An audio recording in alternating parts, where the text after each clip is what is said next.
ang 20 milyon na pagkain na binayaran ng people's money, ng pera ng mamamayan.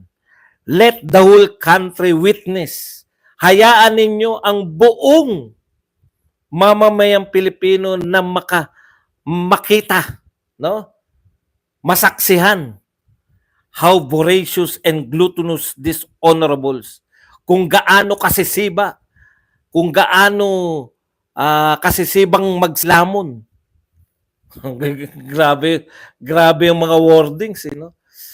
Kung gaano kasisibang magsilamon. Etong mga tinatawag na honorables, etong mga kapitapitagan,